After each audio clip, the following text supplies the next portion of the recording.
بسم الله الرحمن الرحيم. عن أبي هريرة رضي الله تعالى عنه قال رسول الله صلى الله عليه وسلم: صوموا لرؤيته وأفطروا لرؤيته فإن غم عليكم فأكملوا العدة شعبان 30 او كما قال عليه الصلاة والسلام. رواه متفق عليه. د بخاری او د مسلم روایت ته سیدنا حضرت ابو هريره رضی الله تعالی عنہ د رسول الله صلی الله علیه وسلم ارشاد مبارک نقل کړي. پیغمبر علیه الصلاۃ والسلام فرمایي چې تاسو رژې نیول شي دی کوي نو د میاشتې په لیدلې باندې شي دی کوي چې کله میاشت رمضان وویني او افطروا لرؤيته او چې کله رژې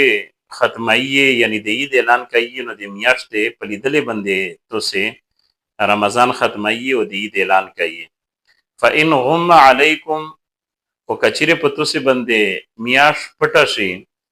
یعنی مقصد دا چې فضا صفانو دو فاکملوا العدة شعبان 30 نو تاسو د شعبان دیش پیرا کی نو دغه نه بعد تاسو رژې نسی رمضان اعلان کوي رمضان فرضیت شو بیا. مقصد د حدیث دا ده چې د اسلامی میاشتې قمری میاشتې د یا 29 وی یا 30 وی د انګریزي میاشتې غونډې نه ده چې یا 29 وی یا 28 وی یا 30 وی یا 31 وی. اسلامی میاشتې یا 29 دی او یا 30 دی. نو په دې باندې په 29 تاریخ باندې کمیټي کښینی واغه بیا اعلان کوي چې میاشتې شهادت وشي لکه نن د میژه 29 تاریخ ته د شعبان نو کمیټي وکشنیږي چې اعلان وشي ان شاء الله به رمضان فرضیت وي. او په دې شی حکمت د دادا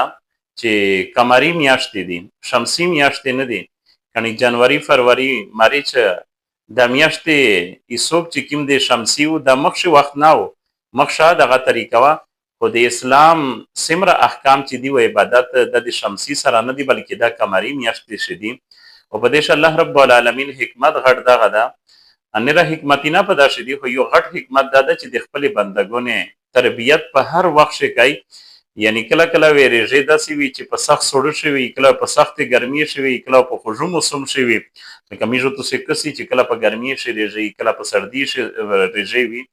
نو دا د خپل بندګانو الله رب العالمین تربیت په داسې انداز کوي چې په هر وخت یو بنده د الله رب العالمین اطاعت او د الله رب العالمین بندگی کوي. د رنګ حج ته چوک سه حج کله په ګرمي شي او کله په سردی شي نو داسې ټول عبادتینا نو د قمری میاشت حکمت ادا غدا الله د عمل کولی توفیق